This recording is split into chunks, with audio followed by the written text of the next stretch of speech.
नमस्कार, मी दिनेश कांजी. आपण बघताय न्यूज डंका. सिलिगुडी कॉरिडॉर पासून हाकेच्या अंतरावर असलेला बिहारचा सीमांचल हा भाग, एका बाजूला नेपाळ, दुसऱ्या बाजूला पश्चिम बंगाल. गेल्या काही दशकामध्ये सीमांचल मधल्या 4 जिल्ह्याच्या लोकसंख्येचं गणित घुसखोरीमुळे पूर्णपणे बिघडून गेलेलं आहे. इथे बांगलादेशींचा टक्का प्रचंड वाढलेला आहे. देशाच्या प्रत्येक राज्यामध्ये कमी अधिक प्रमाणामध्ये हीच कथा आहे. बांगलादेशी घुसखोर आधी पश्चिम बंगालमधल्या दिनाजपूर या जिल्ह्यामध्ये शिरतात आणि तिथून नंतर सीमांचलमध्ये घुसखोरी करतात. आता इथल्या बांगलादेशी घुसखोरांवर कारवाई सुरू झालेली आहे. सीमेला लागून असलेल्या 10 किलोमीटरच्या परिसरामध्ये अतिक्रमणांवर बुलडोजर फिरवला जातोय. म्हणजे अक्षरशः कंबरतोड कारवाई आहे. मानवी तस्करी करणाऱ्या टोळ्यांवर कारवाई होते.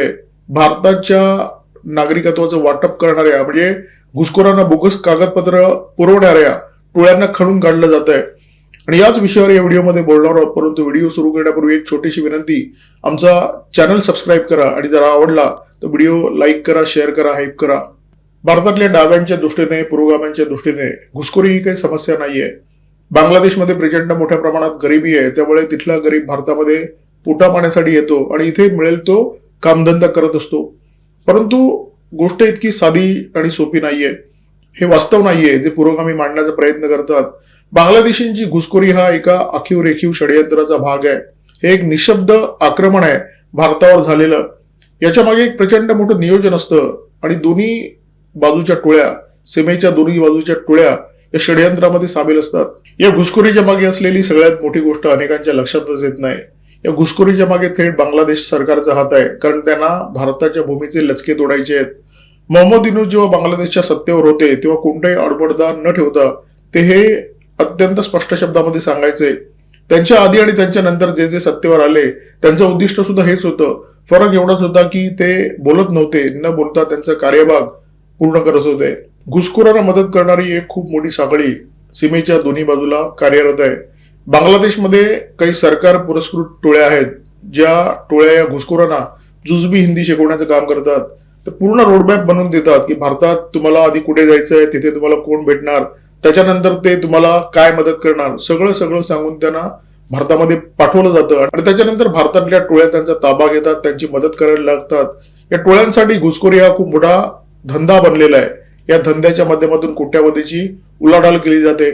या धंद्यामध्ये सरकारी कर्मचारी आहेत, या धंद्यामध्ये माफिया आहेत, या धंद्यामध्ये एनजीओ आहेत आणि अर्थातच राजकीय नेते सुद्धा या धंद्यामध्ये आहेत. सध्या या टोळ्या केंद्रीय गृहमंत्री अमित शहा यांच्या रडारवर आहेत. अमित शहा एखाद्या कंपनीच्या सीईओ सारखं काम करत असतात. त्यांच्या कामाची एक विशिष्ट पद्धत आहे. ती आधी एक टार्गेट सेट करतात, त्याच्यानंतर त्या टार्गेट बद्दल ढीगभर माहिती जमा करतात, अगदी बारीक सारीक तपशील, आणि या तपशिलातून कच्चे दुवे शोधतात. कच्चे दुवे आपल्या बाजूने आणि त्यांच्या बाजूने सुद्धा एक रणनीती बनवतात. त्या रणनीतीची टप्प्याटप्प्याने अंमलबजावणी करतात आणि एकदा का टार्गेट पूर्ण झालं की मग पुढचं टार्गेट, मध्ये ते विश्रांती घेत नाहीत, मध्ये ते थांबत नाहीत.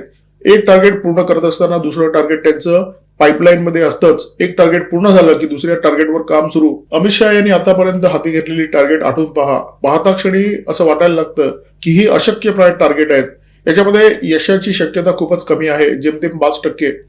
अगदी कलम 370 पासून नक्षलवादाच्या सफायापर्यंत प्रत्येक टार्गेट तुम्ही जर आठवलं तर हे तुमच्या लक्षात येईल.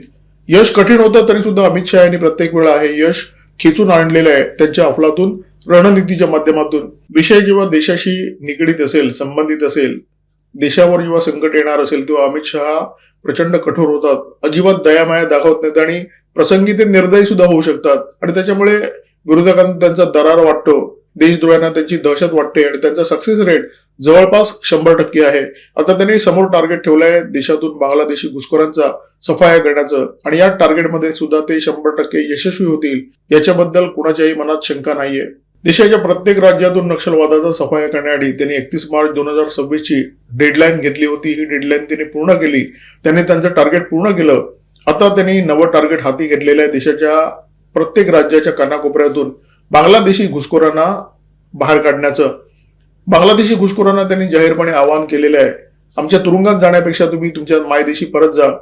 जी मंडळी हे आव्हान मनावर घेतील आणि त्यांच्या मायदेशी परत जातील त्यांचं तर ठीक आहे, परंतु जे जाणार नाहीत त्यांना बकोटीला धरून बाहेर काढण्याची तयारी केंद्र सरकारने आधी सुरू केलेली आहे. भारतामध्ये जे बांगलादेशी घुसून बसलेले आहेत त्यांना त्यांचे पाठीरेखे कोण आणि त्यांचे विरोधक कोण हे व्यवस्थित कळतं. पश्चिम बंगालमध्ये जेव्हा कारवाईचा बडगा उगारला गेला तेव्हा घुसखोर कॅमेऱ्याच्या समोर अत्यंत निसंदिग्धपणे सांगतायत की ममता बॅनर्जी यांचं सरकार पुन्हा येईल तेव्हा आम्ही पश्चिम बंगालमध्ये पुन्हा एकदा परतू. अर्थात हे होणे नाहीये. ममता बॅनर्जी पुन्हा कधीही पश्चिम बंगालच्या मुख्यमंत्री होणार नाहीत. खरं तर देशामध्ये काहीही होणार नाहीत अशा प्रकारचं चित्र सध्या तरी दिसतं आहे. घुसखोरांचं आणखी एक वैशिष्ट्य आहे, एका राज्यामध्ये जेव्हा त्यांच्या विरोधात कारवाईचा बडगा उगारला जातो तेव्हा ते दुसऱ्या राज्यामध्ये शिरतात.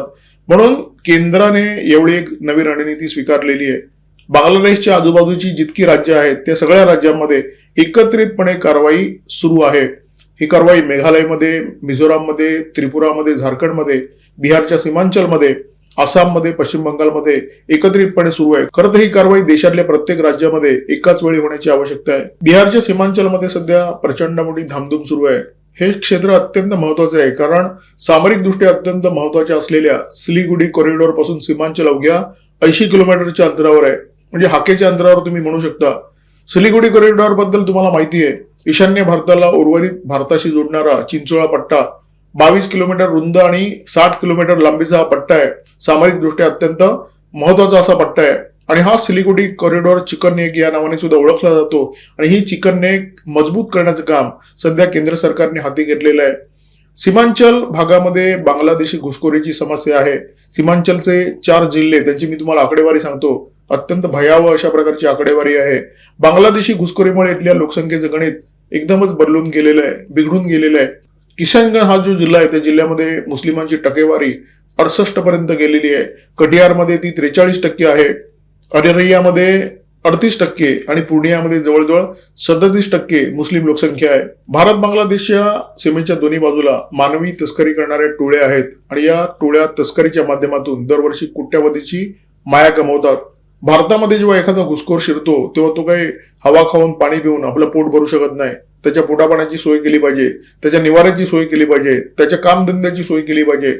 ही सोय करण्याचं काम मानवी तस्करी करणाऱ्या टोळ्या करतात आणि त्याच्या मोबदल्यामध्ये या घुसखोरांकडून बऱ्यापैकी रक्कम उकाळतात.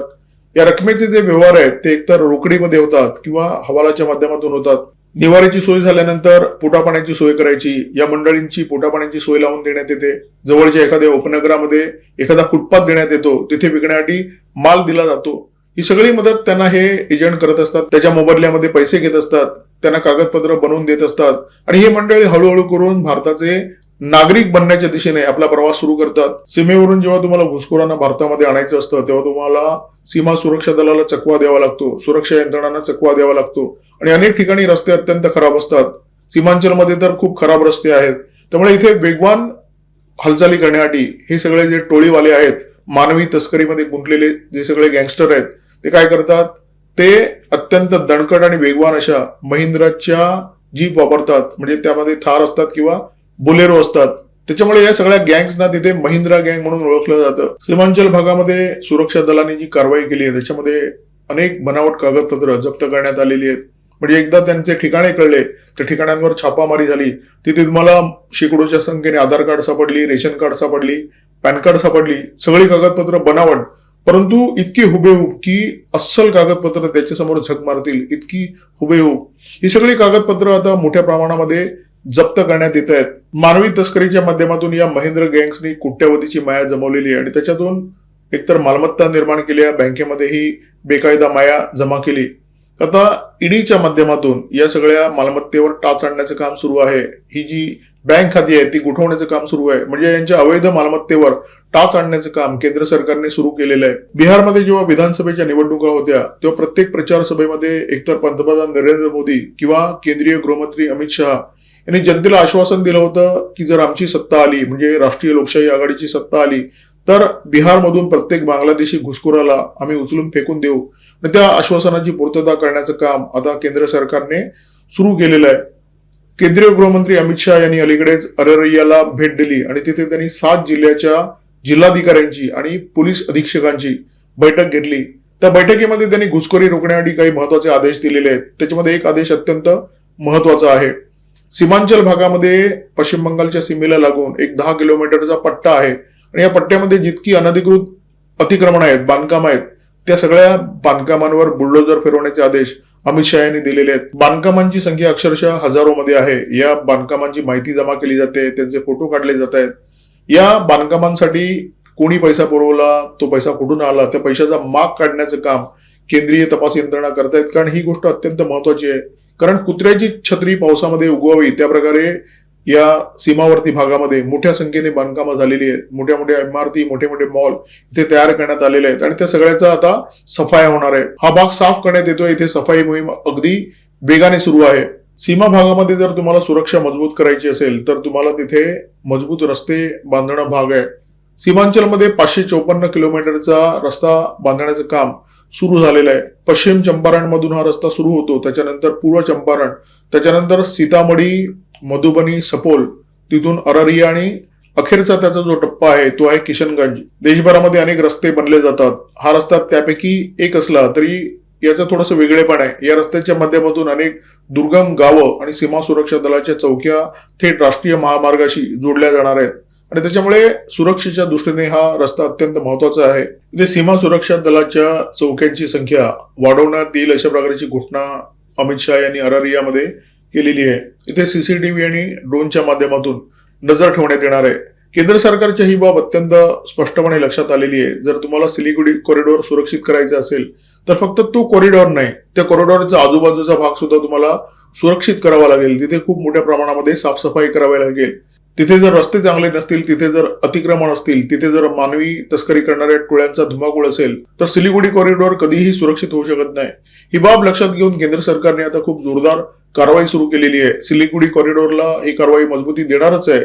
देशाच्या सुरक्षेला सुद्धा याच्यामुळे खूप मोठी ताकद मिळणार आहे. देशाच्या सीमा भागाची साफसफाई तर सुरू झालेली आहे आणि ही कारवाई इथे थांबणार नाहीये. भविष्यामध्ये ही कारवाई प्रत्येक राज्यामध्ये सुरू होणार आहे. प्रत्येक राज्याच्या कानाकोपऱ्यामध्ये सुरू होणार आहे. अपेक्षा आहे की लवकरच याच्यामध्ये मुंबईचा सुद्धा समावेश होईल आणि मुंबईमध्ये जी बांगलादेशी पॉकेट्स आहेत, पुण्यामध्ये आहेत, नाशिकमध्ये आहेत, महाराष्ट्राच्या कानाकोपऱ्यात आहेत, ती सगळी पॉकेट्स येत्या काळामध्ये स्वच्छ केली जातील. बांगलादेशींना वेचून बाहेर काढण्यात येईल आणि भारताच्या बाहेर पाठवण्यात येईल. या व्हिडिओमध्ये तुर्तास इथेच थांबतोय. व्हिडिओमध्ये माझ्यासोबत होते cameraman methyl Kadam, video editor Ajay Shelke. Video जर आवडला असेल तर लाईक करा, शेअर करा, कॉमेंट बॉक्समध्ये व्यक्त व्हा, सबस्क्राईब करा न्यूज डंक आणि बेल आयकॉन दाबायला विसरू नका. नमस्कार, धन्यवाद.